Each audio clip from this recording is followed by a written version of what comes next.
Two glowing blue eyes pierce through the darkness. A guttural sound, almost human, echoes across the sands of Arrakis. These haunting visions have followed us since the beginning of Dune. Prophecy in Episode 4 cranks the mystery up to 11. Are they the eyes of a god, a machine, or something far more terrifying? But that's just the start. Forbidden experiments with spice, shape-shifting revelations, and a political chess match that could reshape the Imperium all collide in this explosive chapter of HBO's Dune. Prophecy. Welcome back to your nerdy show. I'm your host, Spoiler Master. If you're feeling as disoriented as the Sisterhood right now, don't worry, we've got you covered. In today's breakdown, we're unraveling every layer of Episode 4, from Desmond Hart's disturbing powers to Valya Harkonnen's bold schemes, and that game-changing final reveal. This is your ultimate guide to Dune. Prophecy Episode 4. Let's dive into the spice.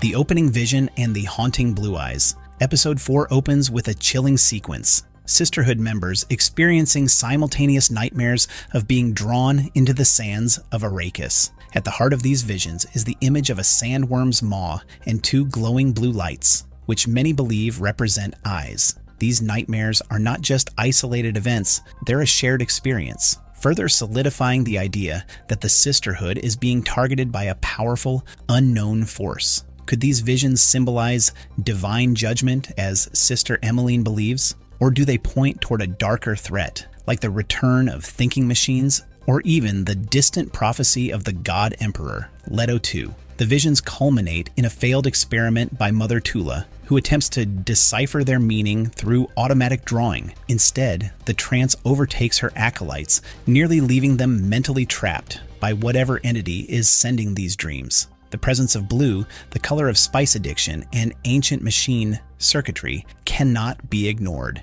It's a recurring motif that connects the spice melange, the sandworms, and the forbidden technology central to the Sisterhood's secret experiments. You're alive!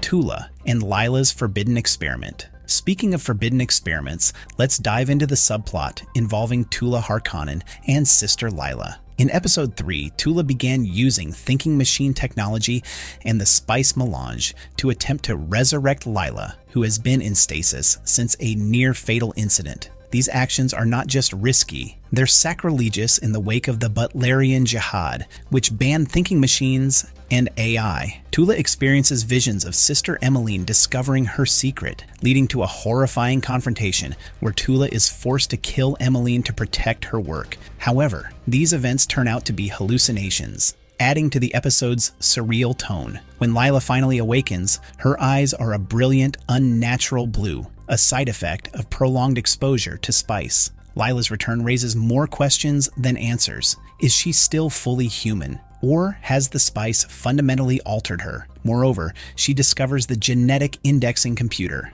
a relic of Mother Superior Raquella's early experiments, forcing Tula to reveal the extent of the Sisterhood's reliance on banned technology. This revelation could have seismic consequences for the Sisterhood's future.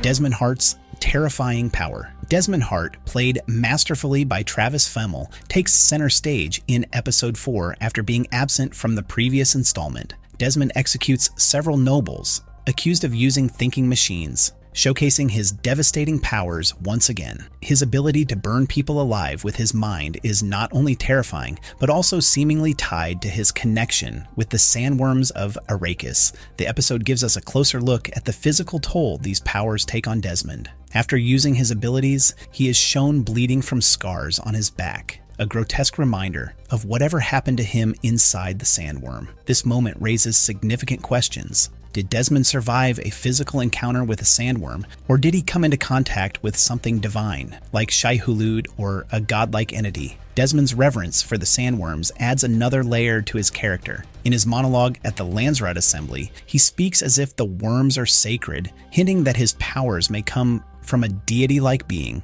or advanced ancient technology. Could this be the key to understanding his role in the larger story? I don't need sorcery to destroy you, dear uncle. The Landsraad Assembly and Valya's political schemes. Episode 4 also delves deep into the political intrigue of the Dune universe. The Landsraad Assembly becomes a battleground for power as various factions make their moves. Valya Harkonnen, ever the strategist, attempts to manipulate events to regain favor with Emperor Haviko Carino. She positions her nephew, Harrow Harkonnen, to accuse the Emperor of complicity in Duke Rashace's death while planning to foil a rebel plot to attack the Council. However, her plans are thwarted by Desmond Hart, who destroys a drone carrying explosives before Valya can act. This moment showcases Desmond's growing influence in the Imperium and his ability to overshadow other players, including Valya. Despite her failure, Valya's machinations highlight her long-term ambition. She's not just loyal to the Sisterhood or the Harkonnens. Her true loyalty is to her own rise to power. Sister Theodosia's shape-shifting reveal. One of the biggest twists in Episode 4 comes in its closing moments. Valya, reflecting on a painting of her deceased brother Griffin, suddenly finds herself face-to-face with him. Or so it seems. As the figure transforms, it becomes clear that this is not Griffin, but Sister Theodosia, revealing her shape-shifting abilities. Shapeshifters, or face dancers, are a well-established element in Dune lore, typically associated with the Tleilaxu. However, introducing one at this point in the timeline raises questions. The Tleilaxu's genetic engineering was not as advanced during this era, suggesting that Theodosia's abilities may be unique or the result of experimentation. Her talent further complicates the Sisterhood's already precarious position, as it's unclear how far she's willing to go to serve Valya's agenda. No one could see beyond this moment.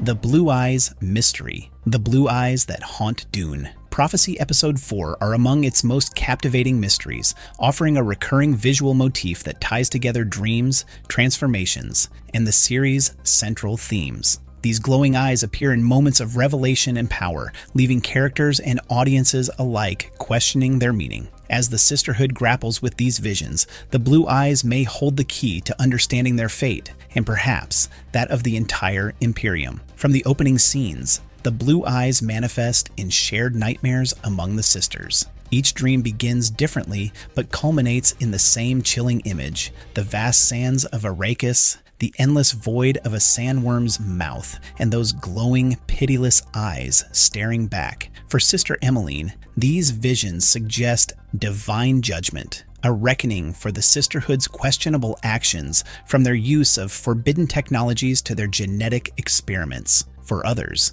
the eyes might represent something more sinister, a force warning them of an existential threat tied to the thinking machines, or the ancient AI entity Omnius, whose shadow looms over the Imperium. The mystery deepens when Sister Lila is resurrected at the episode's end. After Tula's experiment involving spice and banned thinking machine technology, Lila emerges transformed, her eyes glowing an unnaturally vibrant blue. This transformation echoes the effects of spice saturation seen in the Fremen, where prolonged exposure to the psychoactive substance turns their eyes into a vivid blue-on-blue hue. Yet Lila's change is far from ordinary. Her resurrection seems to awaken a heightened awareness, leading her to question the technology Tula used to bring her back. Her tone and demeanor suggest that her connection to the spice, and perhaps to the Sisterhood's experiments, has unlocked something far more profound. Could she now serve as a bridge between humanity and the thinking machines? Or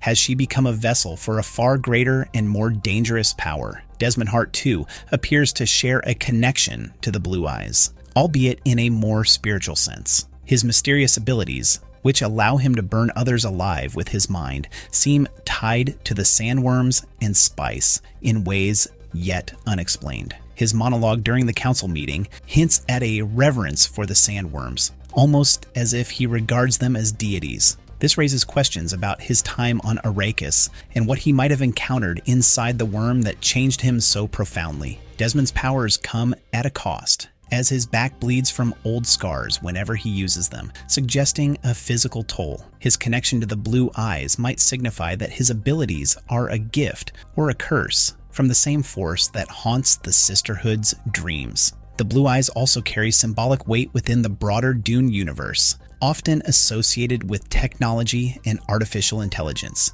In Episode 4, the glow of blue circuitry is seen in illegal thinking machines, from the genetic indexing equipment hidden in the Sisterhood's chambers to the drone intended for an assassination plot. These parallels suggest a link between the blue eyes and the fear of technological resurgence, echoing the Butlerian Jihad's prohibition of machines that can think. The dreams may be warnings about a resurgence of AI power, with the glowing blue representing the reawakening of Omnius or another malevolent machine entity. Fan theories add another layer of complexity, with some speculating that the blue eyes might not belong to any entity in the present, but instead represent something from the distant future. One popular idea is that the visions are glimpses of Leto II Atreides, the God Emperor, whose blue eyes are a defining feature of his transformation through spice and sandworm symbiosis. This theory ties the visions to the Arafel prophecy,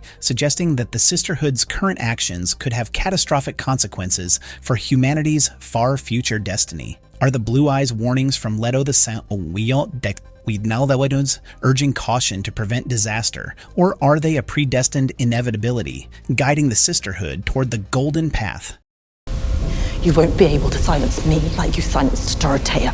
What's next for Dune? Prophecy. As Episode 4 comes to a close, the stakes have never been higher. The Sisterhood is fractured, with internal dissent threatening to expose their darkest secrets. Desmond Hart continues to consolidate his power, posing an existential threat to both the Sisterhood and House Harkonnen, and the blue-eyed entity, whether it's a god, a machine, or something else entirely, looms ever closer. The questions raised in this episode will undoubtedly shape the series moving forward. What does Lila's awakening mean for the Sisterhood? Can Valya recover from her political setback? And what exactly is Desmond Hart's connection to the Sandworms? I apologize for what I did, and I will not apologize for my strength! Our nerdy thoughts. Episode 4 of Dune. Prophecy masterfully weaves together political intrigue, supernatural mysteries, and deep character drama, cementing itself as one of the series' most compelling installments yet. With its rich storytelling and ambitious world-building, the show continues to honor the legacy of Frank Herbert, while carving out its own unique identity. What do you think the Blue Eyes represent? Is Desmond Hart a savior, a villain, or something in between? Share your thoughts and theories in the comments below. Don't forget to like, subscribe, and hit the bell for more deep dives into the Dune universe. The spice must flow.